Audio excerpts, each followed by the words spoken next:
Rarely have I ever seen such a massive and fascinating looking birch tree. How old are you, birch tree? Have you stood here over 100 years? The trunk alone is surely 2 feet wide. The bark is so old and weathered, it doesn't even look like birch bark. This tree has seen many moons, many winters, many summers, and many falls, but still stands, and it looks beautiful. Have you ever seen a root base so wide as this, such as it looks like tentacles pouring into the ground? Or have you ever seen a cedar tree stand as old and ancient as this? Trunks as wide as can be, covered in moss, surrounded by their corpses of fellow cedar trees. Out here in the jungle, they just keep growing, becoming massive, oversized specimens. Undisturbed by human activity, they've been allowed to grow in mass and absorb sunlight over hundreds of years. These trees could be hundreds of years old. They probably are. Absolutely moderate compared to what there really is out there. I'm sure there's a much bigger one. I've come across what might possibly be one of the largest standing white spruce trees in this entire forest. As you can see, it's got the top of the hill, the best spot, lots of sun coverage, going downhill in that direction, and even a balsam next to it. A balsam that has grown to quite large size. And there's another massive specimen. Normally they don't grow this big, but out here they remain fairly undisturbed, get a lot of nutrients, ideal sun placement, and they grow to be massive.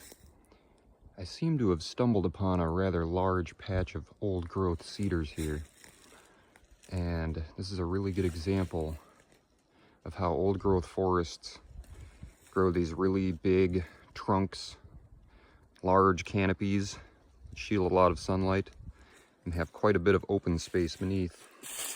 Because most of the forest up here is rather choked and crowded. But here with these incredibly old and large specimens taking up a lot of the sky, you get nice patches of ground underneath. With some of their rotted relatives nearby, like that ash tree. It's got to be just gigantic.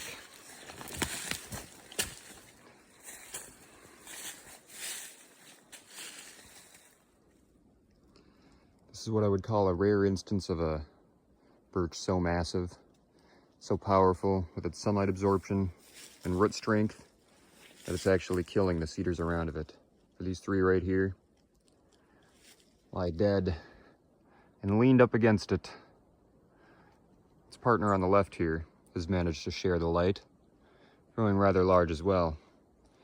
This is something you just don't see all the time. Such a large and beautiful tree. Oak could never cut this. It should never be cut. This is of course what I would have expected on much of the island, being completely covered and encumbered by timber. Down to timber, strewn all about. For what it offers to the earth, which is much, it provides for me a great challenge. Difficulties and obstacles around every turn, with every step. But there is a way through, and we're nearing the end of this journey before I turn around.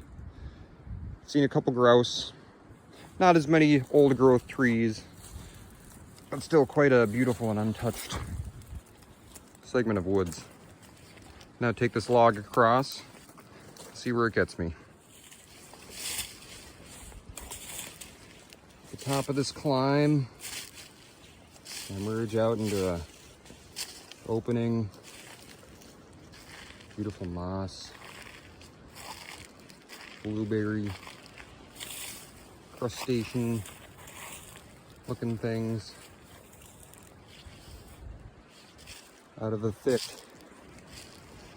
it becomes a patch, growing on the rock. No other tree has the soil yet to emerge. Very beautiful. Very beautiful indeed. It would appear as though I've found the best lookout over the lake and surrounding area. Nice steep rock face. The wind is blowing straight at me, so I'll have to paddle across the lake in order to get back. It shouldn't be too bad though, it's not an enormous lake. There has been a lot of down stuff in the woods over here. Just makes traveling through it a bit slower. And the wind is picking up, so I'll probably go along the shoreline more as I make my way in. And so I've made it to the end of my journey. In this lovely bog, I've come to the intersection between the East Land and the West Land, and I shall go no further this day. There's a big beaver lodge out there. They've dammed up some water nearby, but it is quite a beautiful looking landscape. Oops. All these dead standing trees, you can see the bog behind it. Not very passable, that is. Most difficult for a human to walk through. At least until winter. Once everything freezes, it'll be a bit more doable. But then it's all covered up by snow and ice.